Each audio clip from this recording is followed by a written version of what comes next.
మీరు ప్రాపర్టీ కొంటున్నారా? మరి titles ట్యాప్లో check చేశారా? చెక్ చేసే కొనండి.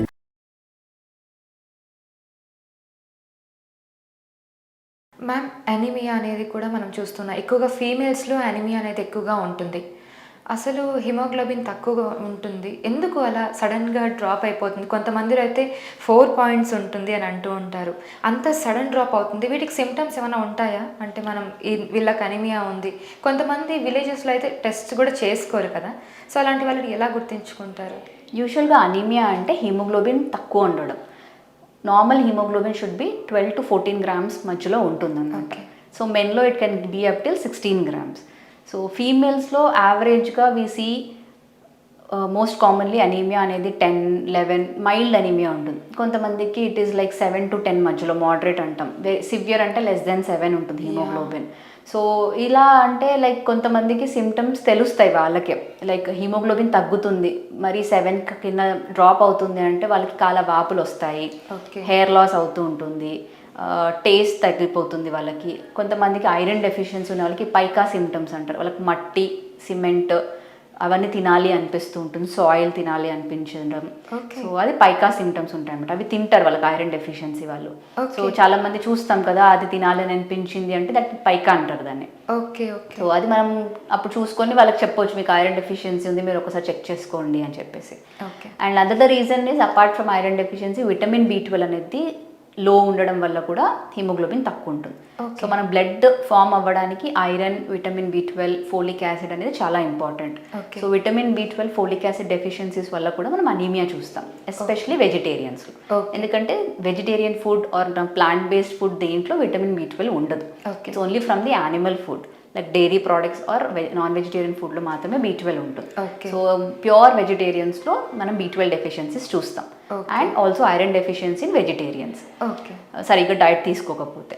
And second common reason in nutritional కాకుండా అబ్జార్ప్షన్, మనం తీసుకుంటున్నాం నార్మల్ డైట్ తీసుకున్న బాడీలో అబ్జార్బ్ అవ్వకపోతే, maybe because of some other medications, ఊరికనే యాంటాసిడ్స్ వాడడం వల్ల or some other absorption issues ఉండడం వల్ల కూడా మనకి లోపల అబ్జార్బ్ అవ్వదు న్యూట్రియన్స్. సో కామన్గా ఐరన్ B12 అనేది most common reasons for anaemia. So మనం లెవెల్స్ చెక్ చేసుకొని దాన్ని బట్టి కరెక్షన్ ఇస్తాం. మరి హీమోగ్లోబిన్ చాలా తక్కువ ఉంది, 7 బిలో వస్తుంది అంటే మనం బ్లడ్ కూడా ట్రాన్స్ఫ్యూజ్ చేయాల్సి వస్తుంది. లైక్ యూజువల్గా బ్లడ్ బాగా తగ్గింది అని అంటే ఫస్ట్ ఎఫెక్ట్ అయ్యే ఆర్గన్ అనేది హార్ట్. సో హార్ట్ మీద లోడ్ ఎక్కువ పడుతుంది అనమాట. సో బ్లడ్ పలచపడడం వల్ల హార్ట్ మీద లోడ్ పడి కాలవాపులు, ఆయాసం రావడము, పేషెంట్ మొత్తం ఉబ్బిపోవడం అనేది ఉంటుంది. సో వాళ్ళకి బ్లడ్ అనేది ట్రాన్స్ఫ్యూజ్ చేయాల్సి వస్తుంది. లేదంటే ఐవి ఇంజెక్షన్ ఐరన్స్ ఇస్తాము, ఇంజెక్షన్ B12 ఇస్తాము బేస్డ్ ఆన్ ద లెవెల్స్ అనమాట. మ్యామ్, సడన్ హార్ట్ అటాక్స్ అనేవి ఇప్పుడు మనం చూస్తూ ఉన్నాం. అసలు ఎందుకు అలా సడన్గా హార్ట్ అటాక్స్ వస్తూ ఉన్నాయి? హార్ట్ అటాక్స్ అనేది ఎప్పటి నుంచో ఉన్నాయి. So sudden heart attacks in young అంటే it's all because again most commonly we see is because of the stress. So undiagnosed cardiac issues ఏమైనా ఉన్న వాళ్ళకి, స్ట్రెస్ రిలేటెడ్ ఉన్న వాళ్ళకి, అండ్ డెఫిషియన్సీస్ వల్ల vitamin B12 deficiency also can cause sudden heart attack, sudden strokes అనమాట. So that is also one of the reasons. మెయిన్గా ఇప్పుడు చూస్తున్న హార్ట్ అటాక్స్ ఏంటంటే మరీ సడన్గా వచ్చేస్తున్నాయి. ఈవెన్ వాళ్ళు ట్రీట్మెంట్ తీసుకునే గ్యాప్ కూడా లేకుండా ఇవన్నీ ఎందుకు అంటే బేసిక్గా మనకి కమ్యూనికేషన్ ఎక్కువ అయిపోయింది. సో సోషల్ మీడియా వాళ్ళ కానీ, కమ్యూనికేషన్ ఈ యాప్స్ కానీ, సో న్యూస్ అనేది ఈజీగా స్ప్రెడ్ అవుతుంది. So we are getting more awareness about that. Before that అంతకుముందు కూడా అయ్యేటివి, బట్ అంత కవరేజ్ ఉండేది కాదు.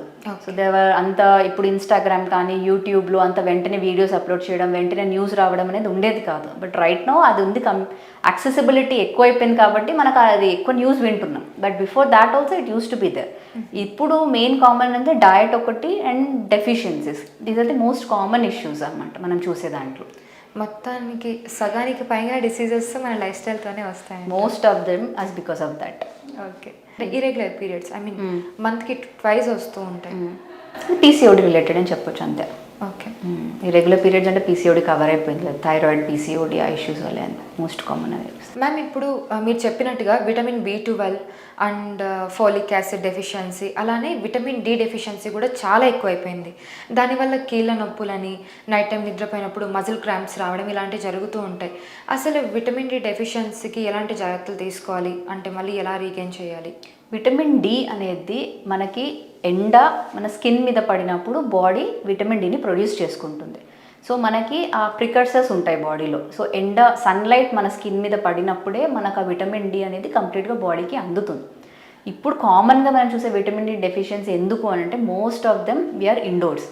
సో మనం ఇంటి నుంచి కార్లో బయలుదేరి హాస్పిటల్కి వస్తాము. సపోజ్ మాకు డాక్టర్స్లో కూడా ఇట్స్ వెరీ కామన్, అసలు ఎండకి ఎక్స్పోజ్ అవ్వము. కరెక్ట్ డే టైం అంతా మనం ఇండోర్సే ఉంటున్నాము.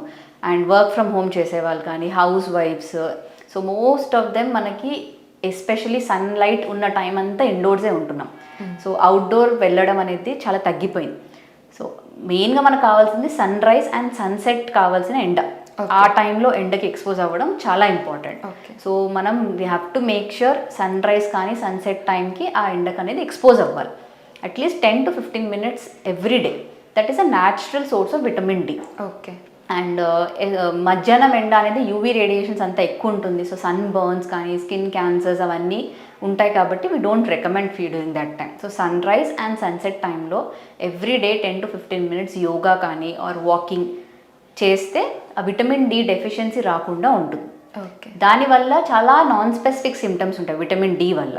కొంతమందికి లో కాన్సన్ట్రేషన్ ఉంటుంది, హెడేక్స్ ఉంటాయి, మల్టిపుల్ బాడీ పెయిన్స్ లాగా ఉంటాయి, జాయింట్ పెయిన్స్ లాగా ప్రజెంట్ అవుతారు, cramps as you said. So చాలా హెయిర్ లాస్ కూడా ఉంటుందన్నమాట. సో చాలా రకాలుగా సిమ్టమ్స్ ఉంటాయి. సో కొంతమంది డర్మటాలజిస్ట్ దగ్గరికి వెళ్తారు, కొంతమంది ఇంకొక దగ్గరికి వెళ్తారు. సో అంత నాన్ స్పెసిఫిక్ సిమ్టమ్స్ ఉంటాయి. So vitamin D levels check చేసుకుంటే మోస్ట్ ఆఫ్ అవర్ ఇండియన్స్ మనకి లో విటమిన్ డినే ఉంటుంది. సో విటమిన్ డి మరీ సివియర్గా ఉందంటే ఇంజెక్టబుల్స్ ఇస్తాం, లేదంటే దాని టాబ్లెట్ ఆర్ సిరప్ ఫామ్స్లో ఉంటాయి. సో వీక్లీ ఫర్ 8 weeks అనే కోర్స్ ఉంటుంది. ఆర్ రెగ్యులర్ బేసిస్లో కాల్షియం ప్లస్ విటమిన్ డి మనము రెగ్యులర్ బేసిస్లో supplements ఇస్తామన్నమాట.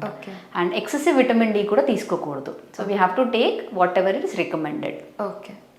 Okay ma'am, thank you so much. చాలా ఇన్ఫర్మేషన్ ఇచ్చారు. Thank you. అండ్ చూసారు కదా ఇవాళ ఇంటర్వ్యూ. మళ్ళీ ఇంకొక ఇంటర్వ్యూతో మళ్ళీ మేము ముందుంటాను. Thank you.